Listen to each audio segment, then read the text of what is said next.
고든창 변호사는 게이트스톤 인스티튜트에 게재한 북한이 한국을 장악할 것인가? 라는 기고문에서 우선 지난 18일 문재인 대통령이 평양을 방문했을 때 10만여 명의 북한 군중들이 한반도기와 인공기만 흔들었지 태극기가 없었다는 사실과 문 대통령 자신도 대한민국의 상징인 태극기를 전혀 달지 않았다는 사실을 꼬집으면서 대한민국을 지칭하면서도 대한민국이라 말하지 않고 남측이라 말했고 우리 국민을 지칭할 때도 남측 국민이라 발언한 사실을 지적했다. 반면 김정은은 우리 인민이라는 용어를 사용했다는 사실을 상기시켰다.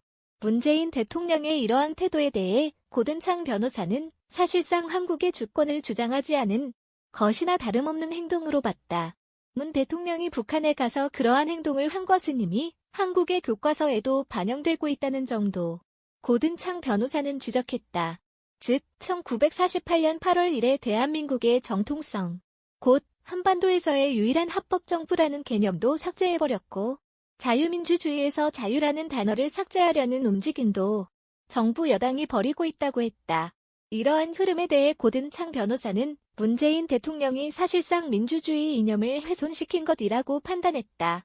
이러한 근거로 문 대통령이 작년 5월 취임 이후 문재인 정부에 대한 반대의 여론을 장악하고 북한에 대한 긍정적 이미지 개선을 위해 공중파 방송사들부터 장악했다는 사실과 함께 미국의 한 북한 전문가가 한국을 방문했을 때 문재인 정부의 대북 정책에 대해 비판적 발언을 삼가달라는 경고를 받은 사실도 언급했다. 심지어 우파들이 강세를 보이는 유튜브 1인 방송까지 장악하려는 시도를 하려 한다는 점도 지적했다. 고든창 변호사는 이러한 흐름을 보며 한국이 북한으로 변하고 있는 것은 아닌지 묻는다. 법원도 작용화되어 가고 있고 현 정부에 대해 비판적인 인사들이 명예훼손 등의 혐의로 재갈을 물리려는 시도도 있으며 또 박해와 검열, 압력과 기소 등의 방식으로 보복도 받고 괴롭힘도 당하고 있다는 점도 거론했다.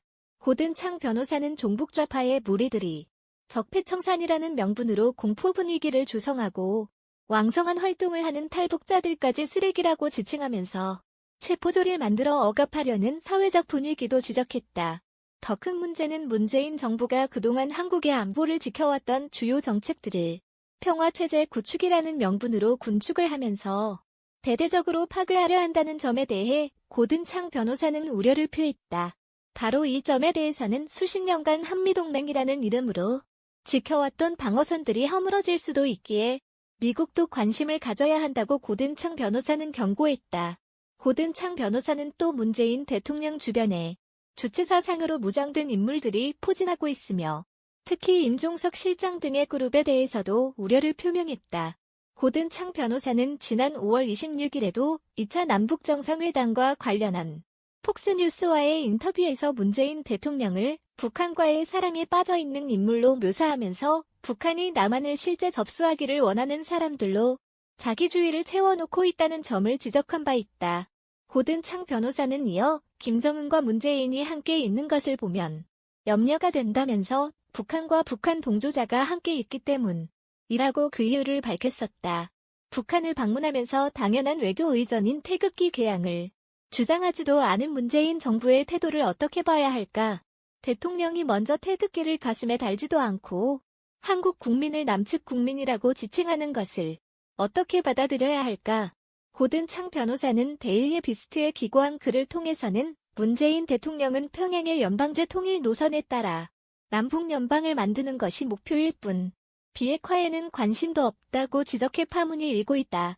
고든창 변호사는 이 기고문에서 김정은의 북한은 한마디로 비핵화를 할 의사가 없다면서 문 대통령과 김정은은 비핵화 조치를 이런저런 핑계로 미루려 하고 있다는 점을 지적했다.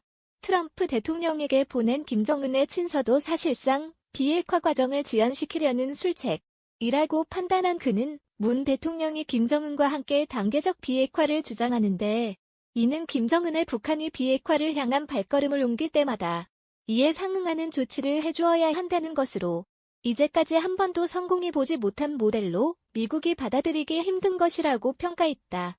그는 특히 지금의 대북제재 조치들이 북한의 핵무기 프로그램 때문에 일어난 조치들인데 국제적 의무에 위배되는 행동을 한 북한에 미국이 상응하는 조치를 해야 한다고 주장하는 것은 부적절한 것이라는 점도 피력했다. 그는 또 문 대통령과 김정은 사이의 평양 공동선언은 미국의 대북 제재 해제 조치 없이는 이뤄갈 수가 없는 문제라면서 문 대통령은 사실 비핵화에는 별 관심이 없고 그저 김정은의 노선을 추종하면서 김정은의 제안대로 남북한을 통일하자는 데 있다고 강조했다. 더불어 문 대통령은 북한을 남한에 대한 위협으로 보지 않는다는 점도 지적했다. 실제로 문 대통령은 최근 일방적으로 비무장지대의 철조망과 관측소를 철거하고 있고 북한이 서울로 진입하는 길목에 배치된 탱크 트랩의 제거를 명령한 사실들, 그리고 한국군 부대의 수를 실질적으로 줄이고 징병기간도 21개월에서 18개월로 줄이려 하는 점 등을 예로 들었다. 특히 이번 평양 정상회담에서 합의된 군사협정에 대해 고든창 변호사는 상당한 우려를 표명했다. DMZ와 NLL의 무력화를 통해 북한이 남한으로 진입할 수 있는 길을 터준 것이나 다름없다는 것이 고든창 변호사의 견해이다. 북한의 공격을 막아낼 수 있는 남한의 방어 태세를 현저하게 감소시킨다고 본 것이다. 이 부분에 관해서는 월러스 그렉슨 전 차관보도 마찬가지의 견해이다.